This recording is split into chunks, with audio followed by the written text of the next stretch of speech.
ఓం మహాగణపతే నమః. మనకి కుజుడు డిసెంబర్ మాసంలో కుజుని యొక్క సంచారము ధనస్సు రాశిలోకి జరుగుతుంది. అయితే ఈ కుజుని యొక్క సంచారము డిసెంబర్ మనకు 7వ తేదీ నుంచి మొదలుకొని దాదాపుగా జనవరి 16వ తేదీ వరకు, అంటే 2026 జనవరి 16వ తేదీ వరకు కుజుడు మనకి ధనస్సు రాశిలోకి సంచారం చేస్తాడు. ఈ కుజుని యొక్క సంచారాన్ని ఆధారంగా చేసుకొని ద్వాదశ రాశుల వారికి ఎలాంటి ఫలితాలు ఈ కుజుడు ఈ యొక్క సంచారం వల్ల ఇస్తున్నాడో చూద్దాము. అయితే కుజుడు ముఖ్యంగా కుజగ్రహము అంటే ఎలాంటి ఫలితాలను ముఖ్యంగా ప్రభావితం చేస్తుందో కనుక మనం చూసుకున్నట్టయితే కుజుడు మనకు మేషరాశికి అధిపతి, అదేవిధంగా వృశ్చిక రాశికి అధిపతి. అయితే ఈ కుజుడు ముఖ్యంగా ధైర్యానికి కారకుడు. అంటే మనకు ఒక ధైర్యం కలుగుతుంది లేదా ధైర్యం తగ్గుతుంది, పోరాట పటిమలు, ఇవన్నీ కారకత్వం మనకు కుజుడు వహిస్తాడు. అంటే మనకు లోపించినట్టయితే కుజునికి సంబంధించినటువంటి ప్రాబ్లమ్స్ మనకి ఉన్నట్టు లెక్క. అదేవిధంగా రక్తానికి సంబంధించినటువంటి కారకత్వం కూడా వహిస్తాడు.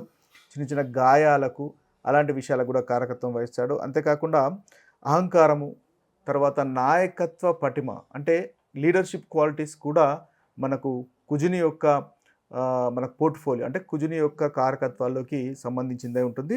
ఇక చూసినట్టయితే మనకు ప్రాపర్టీస్, ముఖ్యంగా ప్రాపర్టీస్కి సంబంధించినటువంటి విషయాలు, ఏదైతే ల్యాండ్ ప్రాపర్టీస్కి సంబంధించినటువంటి విషయాల్లో తగాదాలు కానీ, లిటిగేషన్స్ కానీ, అంటే ఏదైనా ఇబ్బందులు కానీ లేదా కొనడం కానీ, మంచి విషయం కానీ, ఇవన్నీ మనకు కుజుని యొక్క కారకత్వాలకు వస్తాయి. అంటే మనము వీటన్నిటి విషయాల్లో చూడాలి అంటే కుజునికి సంబంధించినటువంటి స్థానము, కుజుని యొక్క స్థితిగతులు జాతకంలో చూడవలసినటువంటి అవసరం ఉంటుంది.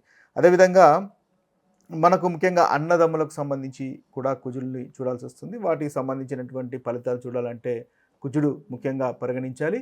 ఇకపోతే దాంపత్య జీవితానికి సంబంధించినటువంటి విషయాల్లో కూడా మనము కుజుడిని మనము చూడాల్సినటువంటి అవసరం ఉంటుంది. అయితే ఇవన్నీ కారకత్వాలు కుజుడు ప్రభావితం చేస్తాడు. ఈ కుజుని యొక్క సంచారము, మనం ధనుసు రాశిలో ఉన్నటువంటి కుజుని యొక్క సంచారము ఆధారంగా చేసుకుని ఈ ద్వాదశ రాశులకి ఏ విధంగా ఉంటుందో చూద్దాము. కన్యారాశి వారికి ఈ కుజుని యొక్క ఫలితాలు కనుక మనం చూసుకున్నట్టయితే కన్యారాశి వారికి అష్టమ స్థానంలో అష్టమాధిపతి అయినటువంటి కుజుడు, తృతీయాధిపతి అయినటువంటి కుజుడు చతుర్థ స్థానంలో సంచారం చేస్తున్నాడు. అయితే అష్టమాధిపతి అనుకోకుండా మీకు ధైర్యంకి సంబంధించినటువంటి, కమ్యూనికేషన్కి సంబంధించినటువంటి కుజుడు చతుర్థ స్థానంలో సంచారము చేస్తున్నాడు. అయితే చతుర్థ స్థానంలో కుజుని యొక్క సంచారము గోచార రీత్యా అంతగా అనుకూలంగా ఉండదు. అయితే మనం ఫలితాలు కనుక ఒకసారి ఈ రాశి వారి కనుక చూసుకున్నట్టయితే పనుల్లో ఆటంకాలు ఉండేటటువంటి అవకాశాలు కనిపిస్తున్నాయి. అయితే మీరు ఏదైతే పనులు చేస్తారో వాటిలో బ్రేక్స్, ఆటంకాలు ఉండేటటువంటి అవకాశాలు కనిపిస్తున్నాయి. అయితే ఫోకస్ చేసుకోండి, సరి అయినటువంటి ప్లానింగ్ చేసుకోండి, 1-2 సార్లు ఆలోచించండి. తద్వారా ఏదైతే ఆటంకము ముందుగా మీకు రాబోతుందో దాన్ని ముందుగానే పసిగట్టినట్టయితే ఆ ఆటంకాన్ని కూడా అధిగమించి మీరు ముందుకు వెళ్ళగలుగుతారు. రక్త సంబంధమైనటువంటి ఇబ్బందులు అంటే బ్లడ్ రిలేటెడ్ సంబంధించినటువంటి డిసీజెస్ లేదా ఇబ్బందులు మీకు వచ్చేటటువంటి అవకాశాలు మనకు కనిపిస్తున్నాయి. ప్రమాదాలు, చిన్న చిన్న గాయాలు, వంటగదిలో కానీ చిన్న చిన్న గాయాలు కానీ, ఎందుకంటే కుజుడు వూండ్స్కి మనకు కనిపిస్తున్న కారకత్వం వహిస్తారు కాబట్టి అనుకోకుండా అవి జరిగేటటువంటి అవకాశాలు కనిపిస్తున్నాయి. కాబట్టి జాగ్రత్తగా ఉండండి. ఇక చూసుకున్నట్టయితే తల్లిగారి యొక్క ఆరోగ్యం కూడా కాస్త జాగ్రత్త చూసుకోండి. స్టమక్ పెయిన్ ఉండేటటువంటి అవకాశాలు కనిపిస్తున్నాయి. ఆహార విషయంలో డైజెషన్ సమస్యలు ఉన్నాయి, కన్ఫ్యూజన్గా ఉంటాయి, కాస్త మానసికంగా బాధ, చింత కూడా ఉండే అవకాశాలు మనకు కనిపిస్తున్నాయి. ఎందువల్లంటే కుజుడు మాకు అంతగా అనుకూలంగా లేడు కాబట్టి ప్రాపర్టీస్ విషయంలో కూడా కాస్త జాగ్రత్తగా ఉండండి. చతుర్థ స్థానంలో కుజుని యొక్క సంచారము అనుకూలంగా లేదు కాబట్టి ప్రాపర్టీస్ కొనేటప్పుడు 1-2 సార్లు ఆలోచించడం మంచిది. ప్రెషర్ ఉండే అవకాశాలు ఉంటాయి. ఏదైతే మనము మీ యొక్క వృత్తిలో ప్రెషర్ అనేది ఉంటుంది కాబట్టి ప్రెషర్కు లోను కాకుండా ఉండండి. యోగా, మెడిటేషన్, ధ్యానం చేసుకోండి, ఓపికగా ఉండండి. తద్వారా ప్రెషర్ అనేది డైల్యూట్ అనేది అవుతుంది. ఇవి స్థూలంగా మనము కన్యారాశి వారికి ఉన్నటువంటి ఫలితాలుగా మనము చూడవచ్చు. కుజునికి ముఖ్యంగా పరిహారాలు కనుక చూసుకున్నట్టయితే మనం ఏదైతే ప్రతికూలమైనటువంటి ఫలితాలు అనుకున్నామో ఆ ప్రతికూలమైనటువంటి ఫలితాలు తొలగిపోయి అనుకూలంగా, అంటే కుజుడు మన జాతకంలో స్ట్రాంగ్గా ఉండాలి అంటే ముఖ్యంగా మనము చేయవలసింది హనుమంతునికి పూజ చేయడం వల్ల చక్కటి ఫలితాలు కలుగుతాయి. మంగళవారము, శనివారము హనుమంతుని యొక్క ఆలయ సందర్శనము చేయడం వల్ల మన జాతకంలో కనుక కుజుడు మనకు బలహీనంగా ఉన్నట్టయితే మీకు చాలా చక్కటి ఫలితాలు మనకు కలగజేస్తాడు. అదేవిధంగా సుబ్రహ్మణ్య స్వామికి పూజ చేసినా కూడా మీ యొక్క ఇష్టదైవము ఒకవేళ సుబ్రహ్మణ్య స్వామి అయినట్టయితే సుబ్రహ్మణ్య స్వామికి పూజించినా కూడా మీకు కుజుని వల్ల కలిగేటటువంటి ప్రతికూలమైనటువంటి ఫలితాలు తొలగిపోయి అనుకూలత అనేది పెరుగుతుంది. ఇక ఏదైనా మంత్రము కుజునికి సంబంధించినటువంటి మంత్రము మనం కనుక చూసుకున్నట్టయితే ఓం అంగారకాయ నమః అనేటటువంటి మంత్రాన్ని 108 సార్లు పఠించవచ్చు. లేదా ఓం క్రీం కుజాయ నమః అనేటటువంటి మంత్రాన్ని కూడా 108 సార్లు కనుక మీరు పఠించుకున్నట్టయితే మీకు చాలా చక్కటి ఫలితాలు కలుగుతాయి. ఇక ఏదైనా దానానికి సంబంధించినటువంటి పరిహారాలు కనుక మనం చూసుకున్నట్టయితే ఎరుపు రంగు వస్తువులు, ఎరుపు రంగు బట్టలు ఎవరికైనా బీదవారికి కానీ లేదా అవసరం ఉన్నవారికి కానీ దానం చేసినట్టయితే ఈ కుజుని వల్ల కలుగుతున్నటువంటి ప్రతికూల ఫలితాలు మనకు తొలగిపోతాయి. ఇక బిహేవియరల్ అంటే మన యొక్క బిహేవియర్కి సంబంధించినటువంటి పరిహారము కనుక చూసినట్టయితే ఎప్పుడైనా మీకు కోపం వచ్చినప్పుడు ఒక 30 సెకండ్లు ఆ కోపాన్ని మీరు అణచుకోగలిగితే ఇది కుజునికి మంచి పరిహారంగా ఉపయోగపడుతుంది. కుజుని యొక్క ఏదైతే ప్రతికూలమైనటువంటి ఫలితాలు ఉంటాయో ఆ ప్రతికూలమైనటువంటి ఫలితాల నుంచి మీరు తప్పించుకోగలుగుతారు. కాబట్టి ఈ కోపము ఫాస్ట్గా వచ్చేటటువంటి అగ్రెసివ్నెస్ అనేది తగ్గించుకోవడము అట్లీస్ట్ 30 సెకండ్స్ కనుక తగ్గించుకునే ప్రయత్నం చేసినట్టయితే మీకు చాలా చక్కటి ఫలితాలు మనకు కనిపిస్తాయి. అదేవిధంగా తీసుకునేటటువంటి ఆహార విషయం అంటే బీట్రూట్కు సంబంధించినటువంటి ఆహారము, క్యారెట్కి సంబంధించినటువంటి ఆహారాలు, బాదం పప్పుకు సంబంధించినటువంటి ఆహారాలు తీసుకోవడం వల్ల కుజునికి సంబంధించినటువంటి పరిహారంగా కూడా మనం తీసుకునేటటువంటి ఆహారం కూడా చూసుకోవచ్చు. ఇక చూసుకున్నట్టయితే ఉమామహేశ్వరుణ్ణి ఆరాధించడం కూడా కుజునికి సంబంధించినటువంటి చక్కటి పరిహారంగా మనము చూసుకోవచ్చు.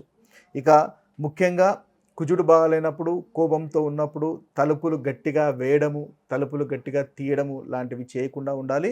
ఇది కుజునికి మనకు అగ్రెసివ్ అంటే కుజునికి అపోజిట్గా వెళ్తుంది. కాబట్టి ఇలాంటి చిన్న చిన్న విషయాలు కూడా మీరు పాటించినట్టయితే ఈ కుజునికి సంబంధించినటువంటి చక్కటి పరిహారాలుగా పరిగణించబడతాయి. మీ జాతకంలో కనుక కుజుడు అంతగా అనుకూలంగా లేనట్టయితే ఇది మీకు మంచి అనుకూలతను కలుగజేస్తుంది. ఇక చూసుకున్నట్టయితే మనము ఏ రాశి వారు ముఖ్యంగా ఎలాంటి ఫలితాలు ఎలాంటి పరిహారాలు చేసుకోవాలో మనం ఒకసారి చక్కగా క్లుప్తంగా కనుక మనం చూసుకున్నట్టయితే మనకి మేషరాశి వారికి కుజుడు 9వ ఇంట్లో సంచారం చేస్తున్నాడు. కాబట్టి వీరు ముఖ్యంగా ప్రతి ఆదివారం మంగళవారము తండ్రి గారి యొక్క ఆశీర్వాదము తీసుకోవడం వల్ల చక్కటి ఫలితంగా కనిపిస్తుంది. ఇది ఒక మంచి బిహేవియరల్ రెమెడీగా మీకు ఉపయోగపడుతుంది. ఇక వృషభ రాశి వారు కనుక తీసుకున్నట్టయితే వృషభ రాశి వారు రక్తదానం చేసినట్టయితే మీకు కుజునికి సంబంధించినటువంటి చక్కటి పరిహారంగా మనము చూడవచ్చు. అదేవిధంగా నవగ్రహ శాంతి హోమం కూడా ఒకసారి చేసుకున్నట్టయితే మీకు చక్కటి ఫలితాలు వృషభ రాశి వారికి కనిపిస్తాయి. ఇక మిథున రాశి వారు కనుక చూసుకున్నట్టయితే మిథున రాశి వారు ముఖ్యంగా సప్తమంలో కుజుని యొక్క సంచారం కలుగుతుంది. కాబట్టి భార్యాభర్తలు కలిసి మంగళవారం ఏదైనా గుడిని సందర్శించండి, హనుమంతుని గుడిని సందర్శించండి. ఇది మీకు చాలా చక్కటి పరిహారంగా ఈ కుజుని యొక్క పరిహారంగా మనకు ఉపయోగపడుతుంది. ఇక చూసినట్టయితే కర్కటక రాశి వారికి ముఖ్యంగా మీరు చేసుకోవాల్సినటువంటి పరిహారము ఇతరులను బాధ పెట్టకుండా ఉండండి. అంటే ఎటువంటి కానీ అది మానసికంగా కానీ ఫిజికల్గా కానీ ఇతరులను కనుక బాధ పెట్టినట్టయితే మీకు కుజుని వల్ల ప్రతికూలమైనటువంటి ఫలితాలు అధికంగా ఏర్పడతాయి. కాబట్టి ఇతరులను బాధ పెట్టకుండా ఉండడమే మీరు చేయవలసినటువంటి చక్కటి పరిహారంగా మనం చూడవచ్చు. ఇక సింహరాశి వారు కనుక చూసుకున్నట్టయితే ఆంజనేయ దండకం పఠించండి. సింహరాశి వారు ఈ రాశి వారికి పిల్లలు ముఖ్యంగా పంచమ స్థానంలో సింహరాశి వారికి సంచారం చేస్తుంది. కాబట్టి ఆంజనేయ దండకం కనుక పఠించుకున్నట్టయితే ధైర్యము, కమ్యూనికేషన్స్ పెరుగుతాయి. చాలా చక్కటి నిర్ణయాలు తీసుకోవడానికి, మీకు ముందుకు వెళ్ళడానికి, మంచి ఆలోచనలు రావడానికి మీకు ఈ యొక్క పరిహారం అనేది మనకు ఉపయోగపడుతుంది. అదేవిధంగా కన్యారాశి వారు కనుక చూసుకున్నట్టయితే కన్యారాశి వారికి ముఖ్యంగా వాహనం నడిపేటప్పుడు కాస్త తొందరపడవద్దు, స్లోగా నడిపే ప్రయత్నం చేయండి. చతుర్థ స్థానంలో మనకు కుజుడు సంచారం చేస్తున్నాడు. వాహనానికి సంబంధించినటువంటి విషయాలకు మనకు కారకత్వం వహిస్తాడు. కాబట్టి ప్రయాణం చేసేటప్పుడు డ్రైవ్ చేసేటప్పుడు స్లోగా డ్రైవ్ చేయడం అనేది మీకు చెప్పదగినటువంటి సూచన. తులారాశి వారికి గనక మనం చూసుకున్నట్టయితే తులారాశి వారికి హనుమాన్ ఆలయ దర్శనం అనేది చేసుకోండి. మీకు చాలా చక్కటి ఫలితాలు కలుగుతాయి. ఈ మనకి ఏదైతే కుజుని వల్ల కలుగుతున్నటువంటి ప్రతికూలమైనటువంటి ఫలితాలు తొలగిపోతాయి. ఇక వృశ్చిక రాశి వారికి ముఖ్యంగా కుటుంబ పెద్దల పాదాభివందనం చేయడము, కుటుంబ పెద్దల యొక్క ఆశీర్వాదాలు తీసుకోవడం వల్ల మీకు మార్స్ వల్ల అంటే కుజుని వల్ల కలుగుతున్నటువంటి ప్రతికూలమైనటువంటి ఫలితాలు తొలగిపోతాయి. ఇక మంగళవారం కూడా బెల్లం దానం చేయడం వల్ల కూడా మీకు చక్కటి ఫలితాలు వృశ్చిక రాశి వారికి కలుగుతాయి. ఇక చూసుకున్నట్టయితే ధనుసు రాశి వారికి మంగళవారము హనుమాన్ చాలీసా పఠించండి. ధనుసు రాశి వారికి చక్కటి పరిహారంగా మనకు చూడవచ్చు. కోపం వచ్చినప్పుడు నీళ్లు తాగి 30 సెకండ్లు మీరు ఆగాలి. ఇది ఒక బిహేవియరల్ రెమెడీగా కూడా ఉపయోగపడుతుంది. కుజునికి సంబంధించినటువంటి ప్రతికూలమైనటువంటి ఫలితాలు తొలగిపోవడానికి కారణభూతమవుతుంది. ఇక చూసుకున్నట్టయితే మనకు ధనస్సు తర్వాత మకర రాశి వారికి కనుక చూసుకున్నట్టయితే మకర రాశి వారికి ముఖ్యంగా వీరికి రాత్రి పడుకునే ముందు 10 నిమిషాలు హనుమాన్ చాలీసా కానీ హనుమంతుని కానీ పూజించుకున్నట్టయితే ఆలోచించుకున్నట్టయితే మీకు చక్కటి ఫలితాలు మకర రాశి వారికి కలుగుతాయి.